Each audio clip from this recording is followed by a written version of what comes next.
8 بجے کا وقت تھا جب عثمان گھر میں داخل ہوا، لیکن سامنے ہی یسریٰ کو اپنی ماں کے ساتھ باتیں کرتا دیکھ کر وہیں روک کر اسے دیکھنے لگا۔ گڑیا سی دیکھنے والی چچا زاد کا زن کب اس کے دل کے دروازے وا کرتی گھر گھر کر گئی تھی، اسے خبر ہی نہ ہو سکی، جب کہ یسریٰ کو اندازہ ہو گیا تھا وہ اس کے لیے خاص جذبات رکھتا ہے اور کہیں حد تک وہ بھی اسے پسند کرنے لگی تھی۔ چاچا کی فیملی انہی کے ساتھ الگ پورشن میں رہتی تھی۔ السلام علیکم امی، عثمان گلا کھنکار کر سلام کرتا اپنی ماں کے قریب آیا۔ یسریٰ نے چونک کر اسے دیکھ کر نظریں جھکا لیں۔ اچھا ہوا آ گئے تو منہ ہاتھ دھو لو، میں کھانا لگاتی ہوں، کنزہ بیگم اپنے بیٹے کو کہتی اٹھ کر جانے لگیں۔ جب یسریٰ نے انہیں روکا، تائی امی آپ جائیں، سو جائیں، کھانا میں دے دیتی ہوں۔ یسریٰ انہیں روکتی اٹھ کر کچن کی جانب بڑھنے لگی۔ ارے کوئی بات نہیں، میں جاگ ہی اس لیے رہی تھی۔ کنزہ بیگم نے اسے روکنا چاہا، جب عثمان شرمندہ ہوتا اپنی ماں کو لے کر کمرے کی جانب بڑھ گیا۔ کچن میں یسریٰ کھانا گرم کرتی وہیں رکھی گول ٹیبل سیٹ کرنے لگی۔ پوچھ سکتا ہوں تم کیوں جاگ رہی تھی؟ کان کے نزدیک سرگوشی سنتے ہی یسریٰ تیزی سے پلٹی۔ عثمان جو نزدیک کھڑا تھا اس سے ٹکرائی، لیکن عثمان نے تیزی سے اسے کندھوں سے تھام لیا۔ کچھ لمحے دونوں اسی طرح کھڑے ایک دوسرے کو دیکھتے رہے۔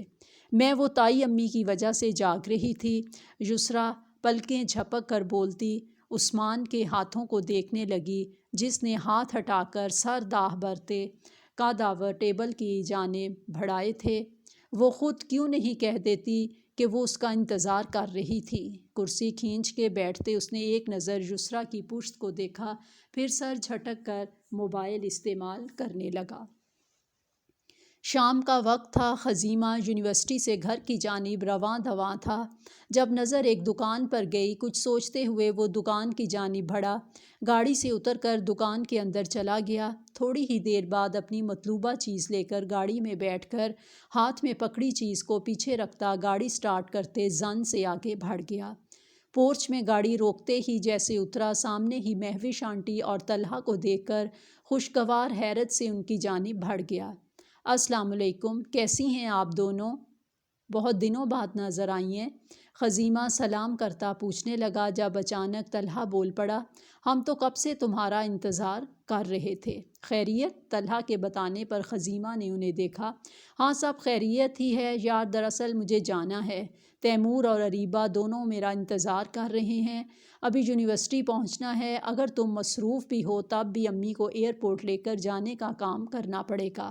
خالہ پاکستان سے آ رہی ہیں، انکل ساتھ نہیں ہیں، وہ کسی کام کی وجہ سے رک گئے ہیں، اس لیے جاؤ شاباش لے کر آؤ۔ طلحہ روب سے بولتا اپنی گھر کی جانب بڑھ گیا، جبکہ خزیمہ کندھے جھٹک کر مسکرا کر اپنی گاڑی کی جانب بڑھ گیا تھا۔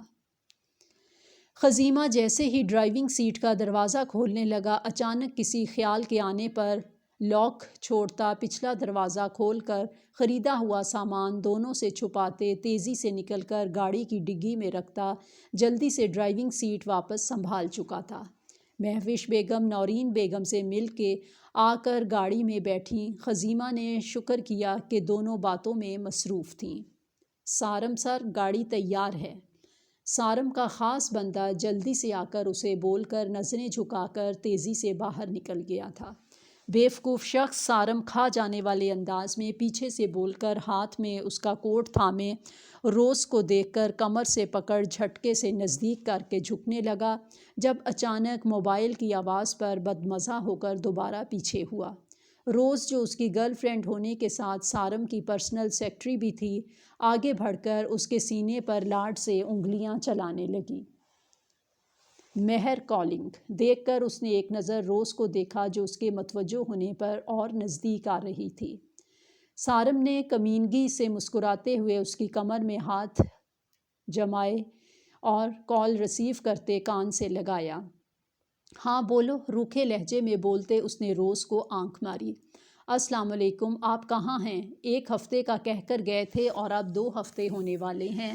مہر کی دھیمی پریشان آواز آئی، جبکہ سارم کی پیشانی پر بل پڑ گئے۔ بکواس بند کرو، سمجھی؟ تم ہوتی کون ہو مجھ سے سوال کرنے والی؟ سارم نے غصے سے روز کو دھکا دیتے مہر سے کہا۔ روز گرتے گرتے بچی، جبکہ دوسری طرف مہر نے زور سے آنکھوں کو میچ کر کھولتے جواب دینے کی ہمت جمع کی۔ آپ شاید بھول گئے ہیں، لیکن خیر میں بتا دیتی ہوں سارم ملک، میں آپ کی بیوی، آپ کے ہونے والے بچے کی ماں ہوں۔ کر لی بکواس، اب فون رکھو، آ جاؤں گا رات تک۔ سارم اس کی بات سن کر سخت لہجے میں بولتا کال کاٹ چکا تھا، جبکہ دوسری طرف مہر اتنی ذلت سننے کے بعد بستر پر بیٹھ کے شدت سے روتی تھی۔ سارم ملک اس کا یونیورسٹی کا دوست تھا، جسے بنا جانے وہ اپنا دل ہار بیٹھی تھی، اور سارم کو جب معلوم ہوا کہ وہ اپنے والدین کو بھیج چکا تھا، شروع کے 4-5 مہینے سب ٹھیک تھا، لیکن سارم کالے دھندوں میں تھا۔ ہر غلط کام وہ کرتا تھا، نشے میں وہ کئی بار اس پر جنسی تشدد بھی کرتا تھا۔ مہر آصف ایک مڈل کلاس گھرانے سے تعلق رکھتی تھی۔ اپنے ماں باپ کی وہ 2 ہی اولادیں تھیں، ایک وہ خود اور دوسری اس کی بہن معصومہ آصف، جو حال ہی میں کالج جانا شروع ہوئی تھی۔ مالی حالت ٹھیک نہ ہونے کی وجہ سے سارم نے زبردستی معصومہ کی پڑھائی کا خرچہ اپنے ہاتھ میں لیا ہوا تھا۔ یہی وجہ تھی کہ وہ اپنی بہن کے مستقبل کے لیے سارم جیسے شخص کے ساتھ گزارا کرنے پر مجبور تھی، اور اب وہ اس کے بچے کی ماں بننے والی تھی۔